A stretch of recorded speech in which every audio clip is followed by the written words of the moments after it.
Bonjour Célia, bonjour Hugo. Bonjour Nadège. Nous sommes réunis ce matin pour notre premier podcast Médiathèque Freinet. Eh oui. Belle initiative. Oui, on est dans vos oreilles, on est deux derrière vos écrans. On est partout. Ouais. Vous pouvez et nous voir et nous entendre. Et nous entendre. Vous ne pouvez pas encore nous sentir. C'est peut-être tant mieux. Oui. Alors, Peut-être que c'est Célia, mieux. c'est toi qui vas démarrer puisque aujourd'hui tu vas nous présenter. Une BD, alors c'est une BD qui s'appelle Géante, histoire de celle qui parcourut le monde à la recherche de la liberté. C'est une BD parue aux éditions Delcourt. Une BD pour adultes ou pour enfants, Célia? Alors c'est une BD pour tout le monde, bon pas pour les jeunes enfants, mais à partir de 9-10 ans à peu près, et tout le monde peut la lire, que ce soit les adultes ou les enfants. C'est une BD actuelle sur le monde d'aujourd'hui, avec une héroïne un peu mythologique, un peu avec un récit de chevalerie. Il y a plein de références à la littérature, à la culture, et c'est vraiment une super BD, très beau. Alors c'est écrit par J.C. Devenay et illustré par Nouria Tamarit. Et on suit Céleste, qui est une géante dans un monde d'hommes. Et elle va n'avoir de cesse, durant les 180 pages, je crois, de chercher qui elle est, d'où elle vient, pourquoi elle est une géante dans ce monde. Et elle va parcourir le monde, devenir une sorcière, devenir une princesse, devenir une marionnettiste. Et c'est une BD qui peut paraître imposante quand on la voit comme ça, mais finalement c'est un grand format, une grande BD, mais elle se lit rapidement. Oui, elle se lit rapidement, mais en fait on prend plaisir à la lire doucement. Elle est découpée en chapitres, et dans chaque chapitre on suit Céleste dans différentes aventures. Donc il y a un chapitre où on la suit dans la mythologie, où elle retrouve des sirènes, dans un chapitre où elle fait un peu Gulliver chez les Lilliputiens, tout ça. Donc, Tu t'adresses à un public plutôt de quel âge? Tu arrives à donner une tranche d'âge pour ce type de lecture? pour l'instant je l'ai lu, mes collègues l'ont lu aussi, et c'est des adultes, après à voir, mais je pense qu'une petite de 10 ans, 9 ans, ou un petit garçon peut la lire. D'accord, très bien. Merci Célia. Tu avais quelque chose à rajouter? Non, maintenant on va peut-être dans l'espace numérique avec Hugo. Allons-y. Bonjour Hugo, rebonjour. Bonjour tout le monde. Alors l'espace multimédia, qu'est-ce qu'il s'y passe? Alors cet été, on a plusieurs activités de prévues. On vous propose un atelier pour apprendre à taper plus vite et maîtriser bien le clavier. Oui, pas taper. Ça va. Donc de la bureautique, c'est ça? C'est une c'est forme ça, d'initiation à la bureautique et de perfectionnement. Perfectionnement plutôt. Très bien. Pour quel public à peu près? Est-ce que c'est parce qu'on a envie de taper plus vite parce qu'on fait comme tu dis, de la bureautique, ou est-ce que c'est parce que ça peut servir à... Ça peut servir à tout le monde. C'est vrai qu'aujourd'hui, les jeunes surtout, parce que de plus en plus on va vers une école qui est informatisée, et donc on aura besoin de maîtriser ce clavier, de pouvoir taper vite, même pour aller à la fac, etc. Donc non, je dirais que ça convient à tout le monde. Ouais. Ça convient C'est vraiment assez à ludique, On n'a pas besoin même d'être pour les strict, enfants. Oui, donc voilà. Et ça se passe sur rendez-vous, Hugo, Et ça se passe sur rendez-vous, comme toutes les activités en ce moment dans l'espace multimédia. On prend rendez-vous auprès de Véronique ou auprès du Voilà, par téléphone, ou alors quand on vient pour la prochaine fois directement. Et voilà, on est. D'accord.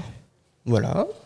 Ensuite, on a aussi une initiation à la bureautique, donc pour tout ce qui est, je ne maîtrise pas mon ordinateur chez moi, je n'arrive pas avec mon smartphone à m'en sortir.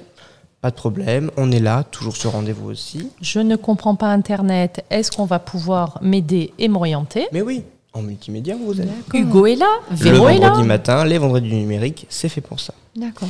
On organise aussi des petits ateliers sur tablette et sur Switch, où on va pouvoir venir avec ses parents, ses grands-parents, pour jouer dans un moment de partage numérique, disons ça. D'accord. Et on peut venir jouer à Mario avec nos parents sur la Switch. Exactement. Ouais, c'est chouette ça. Mais Donc, pas de PS4 malheureusement. Pas pour le moment, Voilà. en fonction Pour l'instant, on joue effectivement seul des ou règles avec ses sanitaires parents. d'usage. Exactement. C'est donc de l'intergénérationnel, nous sommes Voilà, d'accord? de l'intergénérationnel. Et bien sûr, on peut toujours venir utiliser un ordinateur, utiliser les tablettes, les Switch, mais seul. Et sur rendez-vous rendez-vous, uniquement, toujours. on le rappelle. Exactement, Nadège. Très bien, merci Hugo. Tu as quelque chose à rajouter? Non, parlons cinéma peut-être. Je crois que nous allons effectivement parler cinéma avec aujourd'hui la filmographie de Darren Aronofsky. Ouh, mais ce jingle nous fait peur, Célia. Ouh, on tremble.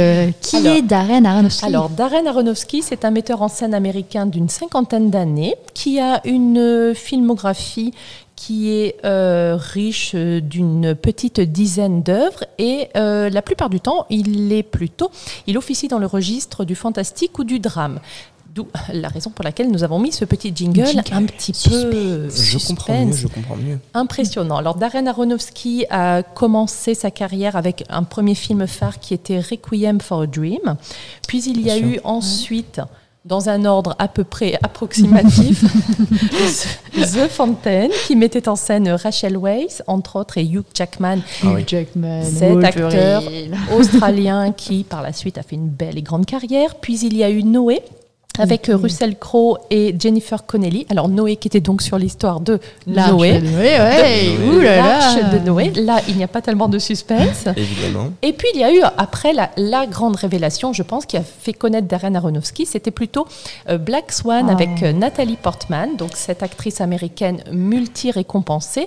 Et la petite anecdote, c'est que Natalie Portman dans Black Swan donc interprète le rôle d'une danseuse. Je tiens quand même à préciser que ça n'est en aucun cas un film sur la danse, c'est un véritable drame et il a fallu qu'elle apprenne des chorégraphies pour se mettre dans la peau d'une danseuse étoile. Et elle a rencontré un chorégraphe qui s'appelle, comment Célia ? Benjamin Millepied. Et qui est devenu son compagnon. D'accord. Alors, être chorégraphe et s'appeler Benjamin Millepied est plutôt une jolie anecdote. Oui, c'est assez sympa. Et c'est un Français, on peut parler chauvinisme ici. C'est un Français, absolument.